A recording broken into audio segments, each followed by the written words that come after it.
Welcome back from the break. اور break پہ جانے سے پہلے آپ باتیں سن رہے تھے ڈاکٹر اسرار احمد کی. ڈاکٹر صاحب, اسلامی ریاست میں سزا اور جزا کا کیا کانسیپٹ ہے؟ سزا جرائم پر ہے. جزا یہ ہو سکتی ہے کہ کسی قومی خدمات کے اوپر کسی کو کوئی جزا دی جائے, کوئی اس کو سراہا جائے, کوئی انعام دیے جائے. لیکن اب دو چیزیں آ رہی ہیں یہاں پہ سزا کے طور پہ. ایک تو وہ ہے کہ جو اسلامی قوانین کی خلاف ورزی کی جائے, ایک وہ ہے جو لاز آف دا لینڈ کی خلاف ورزی کی جائے. اب میرا تھیسس یہ ہے کہ آپ کی پوری طرح لاکھ آپ کہیں یہ اسلامی ریاست نہیں ہے, یہ اسلامی فلاحی ریاست نہیں ہے, تو آپ کیسے اپنے اسلامی قوانین میرے اوپر لاگو کریں؟ سوال یہ ہے کہ اگر یہ ایک فلاحی اسلامی ریاست نہیں ہے تو کیا ہم نماز نہ پڑھیں؟ وہ آپ کا ذاتی فیل ہے. ذاتی فیل نہیں, میرے اوپر نہ کریں لاگو. اسلام میں میرے اوپر نہ لاگو کریں, آپ خود پڑھیں. نہیں, وہ تو یہ ہے اپنی اولاد پہ کریں, اپنے ہمسائے پہ نہیں کر سکتے آپ. نہیں, ان کو بھی کریں گے نماز کے لیے. نہیں, وہ آپ قائل کر سکتے ہیں, دیں گے, آپ ہنٹر نہیں مار سکتے. لیکن اگر اسلامی ریاست ہو تو سزا بھی ملتی ہے. لیکن میں یہ کہتا ہوں عمل کرنا, جب تک اسلامی ریاست اگر نہیں بھی ہے آئیڈیل اور ایک کمپلیٹ اسلامی ریاست, تب بھی جتنے بھی اسلام پر ہم عمل کر سکتے ہو تو کرنا ہے. کیا یہ صحیح نہیں ہے کہ حضرت عمر فاروق نے ایک یہودی کو جزیہ دینے سے اس لیے منع کر دیا تھا کہ وہ جاب لیس تھا؟ انہوں نے کہا اس کو سزا مت.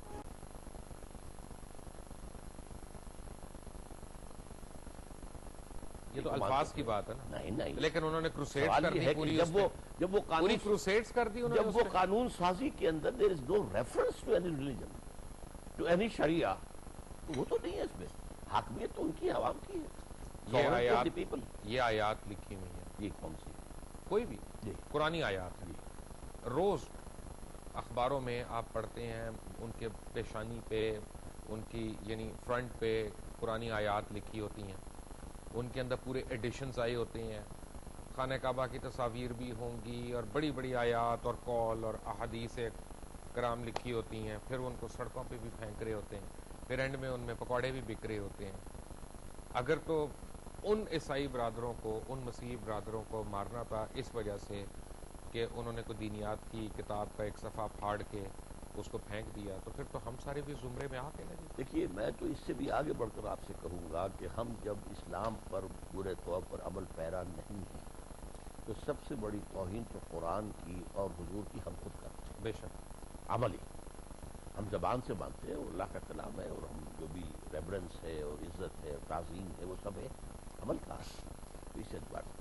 اسی طریقے سے یہ ہے کہ اگر کسی نے کیا ہے, یہ ثابت ہو جائے کہ میلا فائڈ ہی کیا ہے. ایک تو یہ کہ اخبار ہے, اخبار پڑھا ہوا, اللہ خیر صلاح, کسی نے کسی لیے خاص طور پر کسی گندگی میں پھینکا ہے, کچھ کیا ہے, یا جو کچھ بھی ہوتا رہا ہے گوانٹانامو بے کے اندر یا اور ابو غریب کے اندر جو کچھ ہوتا رہا, تو وہاں تو معلوم ہوتا تھا کہ وہ تو انہوں نے ول فل انہوں نے کیا, انہوں نے بلکہ ان مسلمان قیدیوں کے جذبات کو بھڑکانے کے لیے انہوں نے یہ سارے کام کیے. اگر یہ معلوم ہو کہ ایسی کوئی نیت میلا فائدی پیچھے ہے تو سزا دی جائے. ہم نے بھی تو خانہ کعبہ میں بت کشی کی ہے, بت توڑے ہیں نا. ہم نے بھی تو خانہ کعبہ کے اندر بت توڑوائے تھے نا, اور جگہوں پہ, یعنی ان کے لیے تو اس کی وہی حیثیت ہے نا جو ہمارے لیے ایک بت کی ہے. اگر میں اس بت کو نہیں مانتا تو میرے لیے تو وہ مبارک نہیں ہے یا متبرک نہیں ہے. نہیں, اس کے لیے یہ ہے کہ انہیں وہ اپنی پھر تحریک چلا کر پہلے ہمیں فتح کر کے اپنا قانون نافذ کرنا چاہیے.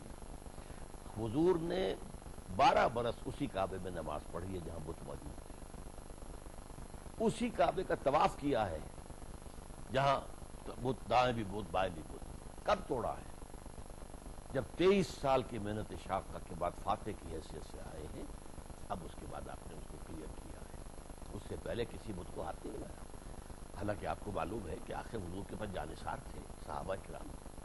10 آدمیوں کو آپ رات کو بھیج دیتے, سارے بت توڑ کے آ جاتے.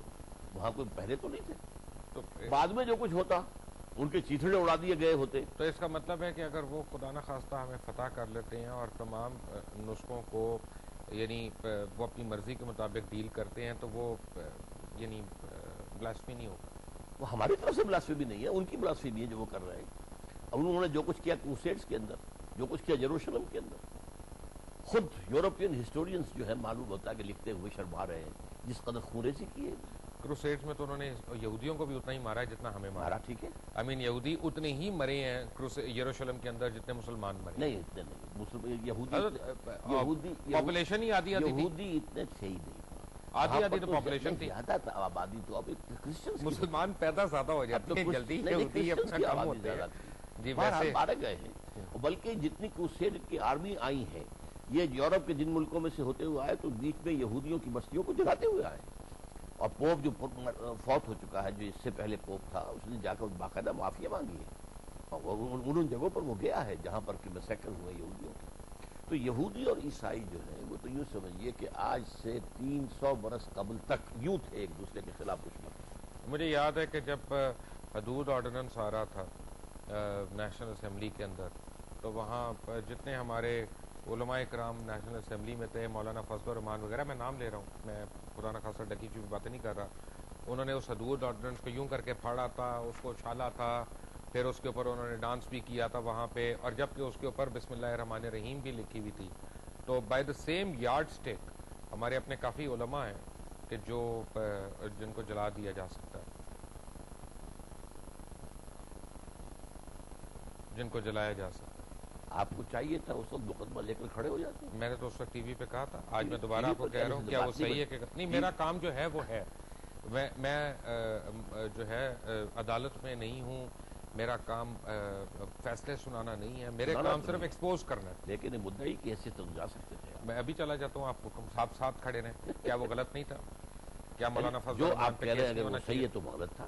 آپ کو یاد نہیں ہے؟ جو نہیں، آپ کو یاد نہیں کہ حدود آرڈیننس کو پھاڑا گیا؟ میں بہت ٹی وی بہت کم دیکھتا ہوں۔ اخبار میں پڑھا ہوگا آپ نے، وہ بھی حدود آرڈیننس کی کاپیوں کو پھاڑا گیا، ان کو اچھالا گیا، ان کے اوپر رقص کیا گیا۔ مجھے قطعاً یاد نہیں ہے، میں آپ سے صحیح کہہ رہا ہوں، ہوگا، میں یہ نہیں کہہ رہا کہ آپ غلط کہہ رہے ہیں،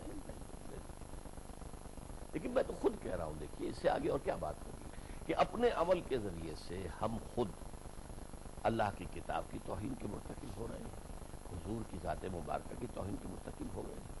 اگر ہم حضور کی سنت کو اختیار نہیں کرتے تو گویا کہ ہم ڈٹ کر کہتے ہیں کہ ہمیں پسند نہیں ہے آپ کی سنت، ومن رغب عن سنتی فلیس منی، اور حضور کا حکم یہ ہے کہ جو چیز کو میری سنت پسند ہے اس کا مجھ سے کوئی تعلق نہیں۔ ڈاکٹر اسرار احمد، آپ کا بہت بہت شکریہ، آپ آئے ہمارے پاس، اور once again I am grateful, آپ کو اتنی سیڑھیاں چل کے مشقت کر کے آپ کو آنا پڑا یہاں پہ۔ یہ قرآن مجید کی آیت ہے، وہ چڑھواؤں گا میں اس کو، آپ نے مجھے چڑھوا لیا، 28 سیڑھیاں آج چاہیے۔ ماشاءاللہ، آپ نے گن بھی لی۔ آپ کو میں چلتے چلتے صرف ایک بات بتاؤں گا کہ اگر آپ قرآن کی حرمت کا پاس کرنا چاہتے ہیں، اگر آپ نبی کریم صلی اللہ علیہ وسلم سے محبت کرتے ہیں، تو ان کے بتائے ہوئے قول کو، ان کے اقوال کو، ان کی احادیث کو، ان کے قرآن مجید کو جو اللہ تعالیٰ نے نازل کیا، اس کو فالو کریں۔ کسی اور کے کچھ کرنے سے اسلام کو خطرہ نہیں ہے، خدا کو نعوذ باللہ خطرہ نہیں ہے، نہ ہی ہمارے مذہب کو کوئی خطرہ ہے۔ وہ آپ کے ہاتھ میں، اپنے ہاتھ میں قانون دینا جو ہے صریحاً غلط ہے، اور وہ خود ایک غیر قانونی فعل ہے۔ انٹل ٹمورو، اللہ حافظ۔